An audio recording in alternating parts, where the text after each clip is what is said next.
extended 48 hours from kickoff. Yeah, so I would say, with DJ, it is still going to be a game time decision. Definitely making progress. It is a hamstring, and so just trying to work him through that. And then as far as with Cam's illness, definitely making progress.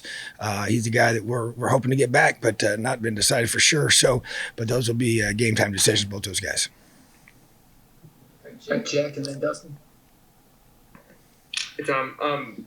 There's 11 penalties last week against Nebraska. I'm just curious your approach in practice to going about teaching those mistakes where it can be, stuff that's just so, I guess 1 second kind of issues. Sure. Yeah.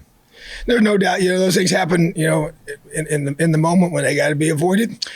You go through and you evaluate the why of each one of them, which is what we did, and just to go through and whether it's technique and some of the situations on special teams with the use of our hands and our blocking technique and making sure we understand how to execute that.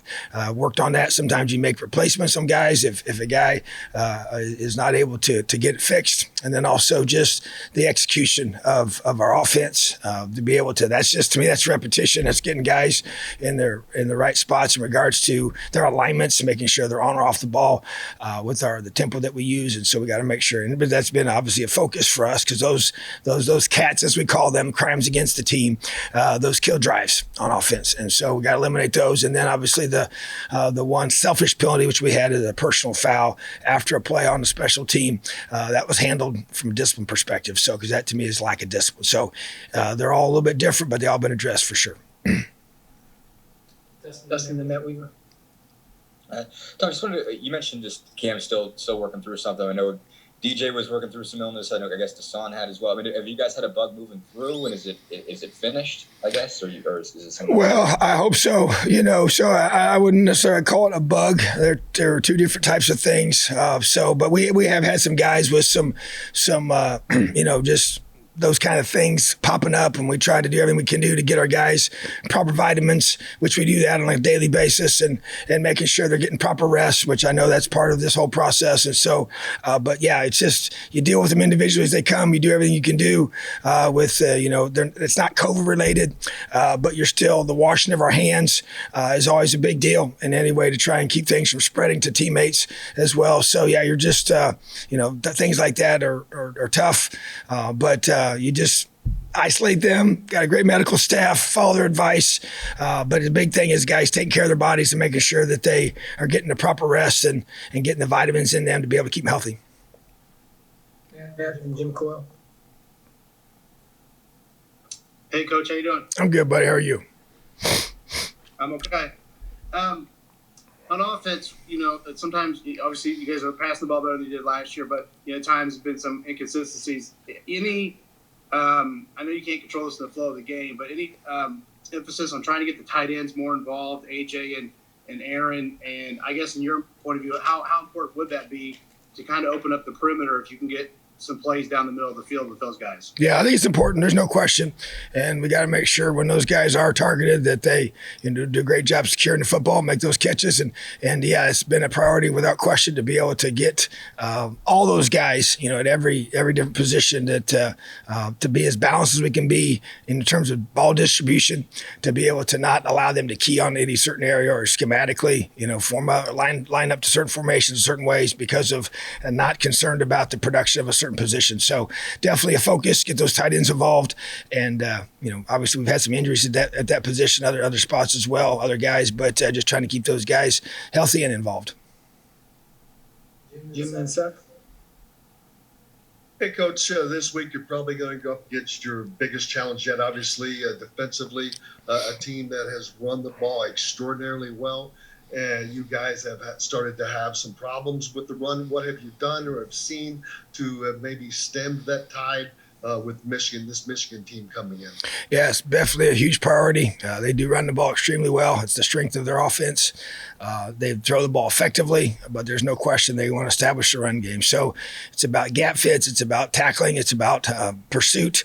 It's about being able to, get the proper numbers in the box that you need to be able to match up to the formations that they're going to give you. So that to me is really the key is, when you talk about playing a swarming defense, takeaways, tackling and effort, the tackling piece, making, not missing tackles. So even working hard this week on our tackling drills, the angles as well, and making sure we always have the layers to our defense to where if one guy, leverages the ball properly, there's always somebody else there to be able to be in position for that, whether we're, hammering it back inside or spilling it outside based on the call. So definitely a lot of work on that and those run fits, and that continued today. It will even continue tomorrow during our walkthroughs and our final preparation. Seth and Tyler. Tom, just after a really tough couple of games with some unforced errors like you talked about on Monday, just where's this team's confidence level at heading into the toughest opponent you faced this year? Well, to me, that's a daily focus of creating that, and there's no question that when you don't execute in those moments, that's a challenge to be able to build that in spite of those setbacks and challenges. So to me, it really puts a high premium on how you practice, the attention to detail during those practices, and being able to allow yourself to have that confidence. And so, yeah, it's not getting any easier for us with who we're going to play and who we have to execute against. So yes, as these teams continue to increase in their talent level and the way that they're playing, we have to elevate ours as well. So that's the challenge for sure, and that's where we put ourselves in this position. We got to be able to respond. Tyler and Mike. Hey, Coach. I hope you're doing well. It seemed like last season when things went wrong, it kind of tended to snowball. I guess, is there anything you learned from those experiences last season that can help you guys make sure that doesn't happen, that kind of snowball effect happen this season? Yeah, I think it's individual guys, stepping up when a guy may, go down and has an injury. I think that's where you got to be able to have multiple people that are able to do that. So, playing more guys early by design was part of that philosophy to help us not be in a position where if a guy does go down in front of someone that he hasn't played much at all, to be able to get him ready to play. And also, I think it's just a matter of the leadership of our guys, and our coaching staff, and being able to, on a consistent basis, recognize kind of where we're at, and be able to adapt the schedule that we're using, which we made some changes in that already this week to get our guys physically and mentally recovered for another big challenge on Saturday. So, it's a collective effort, both the coaching staff and the players, to be able to prepare the guys in your room and have a next man up mindset to where when those things do happen and things, get challenging, that you have guys that rise up to those opportunities and make the most of them. So, I'm excited for this football team to be able to continue to battle through the challenges that either we've created for ourselves and others will create for us moving forward. So that's what this team is all about. We have to understand that and embrace that and do everything we can to be able to do our job, whether that's, as a coach and as a player, to get our guys ready to go. All right, Mike, last one. Hey, Coach, I know there's a lot of veteran guys in that DB group. There, a lot of pride in that group as well. I mean, you talked a little bit on the radio last night about some of the mistakes they've made the last couple of weeks. I was hoping you could give some examples of what you've seen from them this week, from a leadership standpoint, kind of owning their mistakes and making sure that it doesn't happen again going forward.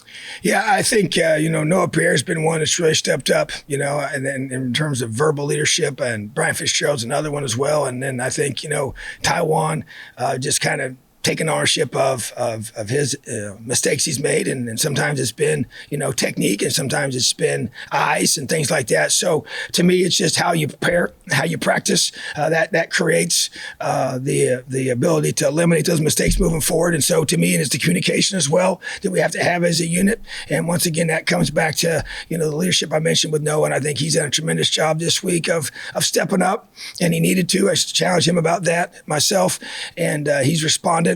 And I feel like that others as well. So to me, that's like I said, it's a group of guys that's played a lot of football for us. We need them to be at their best. We need them to be extremely not just leading verbally, but leading by their performance. And we've got to continue to do things schematically as a defense to help them out to be able to be at their best. So that's the challenge for us. That's the goal, is to be able to put our guys in position to make plays, and then they got to make them when those situations arise.